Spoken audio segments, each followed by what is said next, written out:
Hello everyone, I am Ifra, hope you are doing well. तो start करते हैं आज का टॉपिक। देखिए, हम टॉपिक कर रहे थे कि जीएसटी में ई वे बिल जो होता है, मतलब कि इलेक्ट्रॉनिक बिल जो होता है गुड्स के मूवमेंट का, उनको किसको जेनरेट करना चाहिए। तो हमने चार चीजें पढ़ी थी: registered person, unregistered person, transporter और unregistered transporter.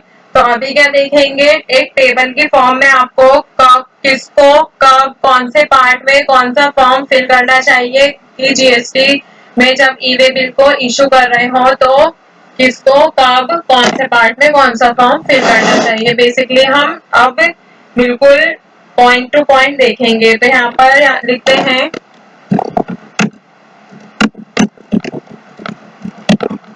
every registered person under GST. ठीक है, जीएसटी में हर रजिस्टर्ड पर्सन जो होता है, मतलब कि जीएसटी में वो रजिस्टर्ड होता है पर्सन, उसे कब ई वे बिल को जनरेट करना चाहिए? बिफोर, ये हटाते हैं एक second, before the movement of goods. Goods की मूवमेंट से पहले ही ई वे बिल को जनरेट कर दे, मतलब कि जनरेट या फिर बोल सकते हैं इशू कर देना चाहिए। ठीक है, कौन से पार्ट में करना चाहिए? फिल पार्ट ए पार्ट को फिल करना चाहिए। फिर आते हैं नेक्स्ट में कि कौन सा फॉर्म फिल करना चाहिए। तो फॉर्म जीएसटी EWB। देखिए, जीएसटी के फुल फॉर्म तो पता है आपको, goods and services tax. EWB का मतलब क्या होता है? ई वे बिल, मतलब इलेक्ट्रॉनिक वे बिल -01। ठीक है, तो एवरी रजिस्टर्ड पर्सन जो होता है जीएसटी में, उसको गुड्स के मूवमेंट से पहले ई वे बिल को जनरेट करना चाहिए पार्ट ए को फिल करके। फॉर्म कौन सा? EWB1 को। अभी नीचे आ जाते हैं।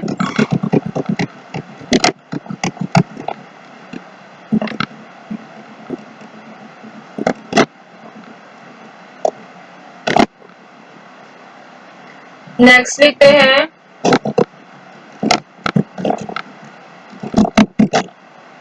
रजिस्टर्ड पर्सन इज कंसाइनर, और क्या हो सकता है? कंसाइनिंग।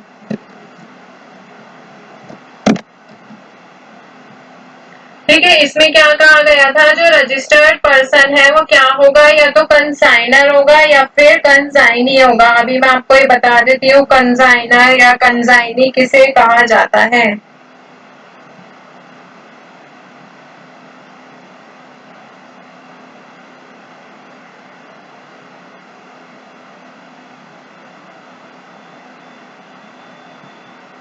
तो जो कंसाइनर को समझते हैं पहले। कंसाइनर जो होता है उसका मतलब होता है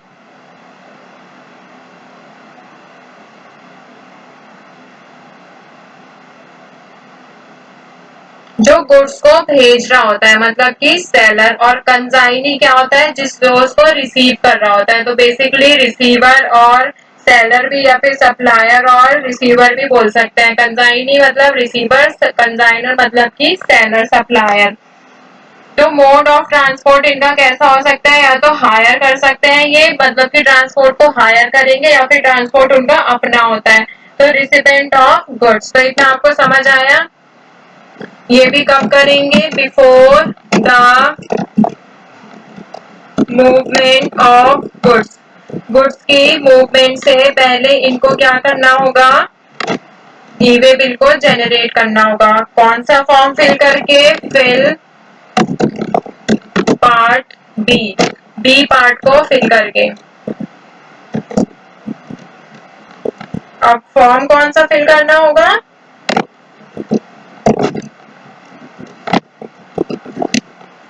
फॉर्म जीएसटी EWB-01। फॉर्म इनका सेम ही रहेगा। ठीक है, अभी थर्ड पर आते हैं।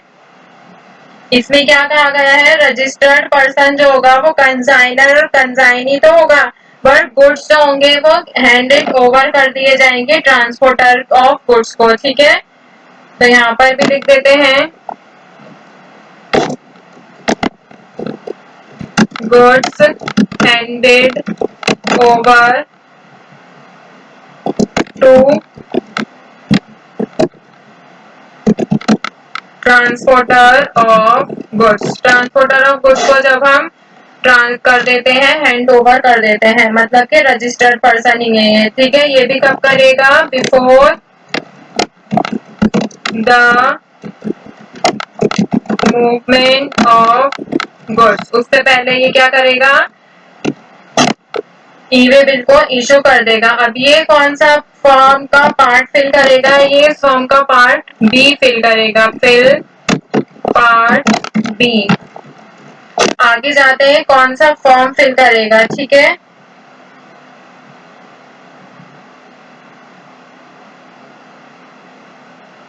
तो जो रजिस्टर्ड पर्सन होगा इनको फॉर्म नंबर कौन सा फिल करना पड़ेगा, पार्ट बी का फॉर्म नंबर सेम यही रहेगा। यहाँ पे मैं शॉर्ट में लिख देती हूँ, GST EWB 01।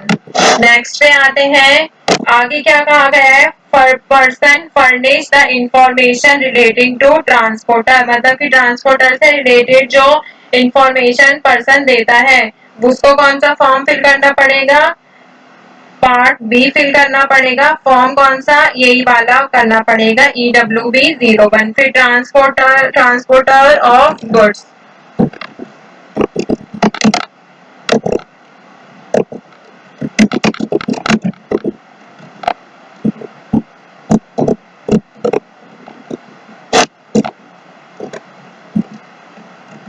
फिर इनको कब करना पड़ेगा, ये भी before the movement of goods.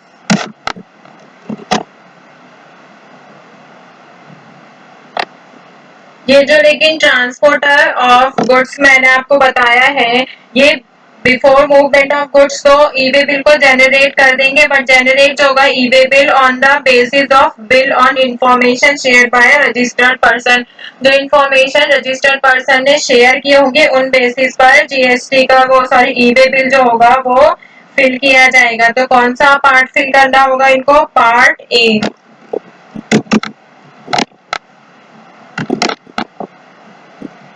कौन से फॉर्म का, फॉर्म GST EWB 01।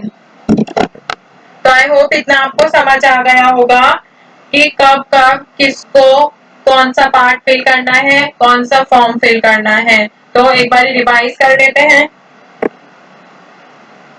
हर रजिस्टर्ड पर्सन जो होगा जीएसटी में, उसे गुड देखिए सब में क्या हो रहा है, गुड्स की मूवमेंट से पहले ही क्या किया जा रहा है, ई वे बिल को जेनरेट किया जा रहा है। पार्ट ए फिल करेंगे इस वाले फॉर्म का। फिर क्या था, जो रजिस्टर्ड पर्सन है कंसाइनर और कंसाइनी है, मतलब कि सप्लायर और रिसीवर है, वो भी कब करेगा जेनरेट, ई वे बिल को मूवमेंट ऑफ गुड्स से पहले पार्ट बी को फिल कर देगा और जीएसटी EWB 01 को फिल करेगा। ठीक है, फिर goods handed over to transporter of goods, जब क्या होगा, एक रजिस्टर्ड पर्सन कंसाइनर कंसाइनी होगा, या फिर क्या बोला गया है, जो गुड्स है वो हैंडेड ओवर कर दिए जाते हैं, किसको दे दिए जाते हैं, ट्रांसपोर्टर ऑफ गुड्स को दे दिए जाते हैं। तो वो भी कब करेगा, पार्ट बी को फिल करेगा, सेम फॉर्म को फिल करेगा। ठीक है, फिर ट्रांसपोर्टर ऑफ गुड्स होगा, अगर उसको रजिस्टर्ड उसको जेनरेट करना होगा ई वे बिल, वो भी कब करेगा, गुड्स का जो मूवमेंट होगा उससे पहले करेगा, पार्ट ए को फिल करेगा, जीएसटी EWB 01 फॉर्म को फिल करेगा। ठीक है, तो अगर एक अनरजिस्टर्ड पर्सन होता है जीएसटी में और रिसिपेंट होता है रजिस्टर्ड, तो देखिए किस तरह से उसको किया जाता है, इसको हम देखेंगे नेक्स्ट सेशन में। ठीक है, कि जब अनरजिस्टर्ड पर्सन जीएसटी में क्या है और जो रिसीवर है वो कैसा है, मतलब कि जो गुड्स भेजने वाला है वो रजिस्टर्ड पर्सन है और रिसीव करने वाला क्या है, रजिस्टर्ड है। मतलब आपको क्या समझ आया कि अगर गुड्स होंगे ट्रांसपोर्ट कर दिए जाएंगे 50 किलोमीटर, तो नेक्स्ट में ही करेंगे। ठीक है, ये ना थोड़ा सा डिस्टेंस वाला टॉपिक आ जाएगा यहाँ पे, तो डिस्टेंस वाला कि कब ई वे बिल को जनरेट कितने डिस्टेंस पर किया जाएगा, ये आपको नेक्स्ट सेशन में कंप्लीट समझा देंगे। तो मिलते हैं नेक्स्ट वीडियो में। Stay tuned and thank you.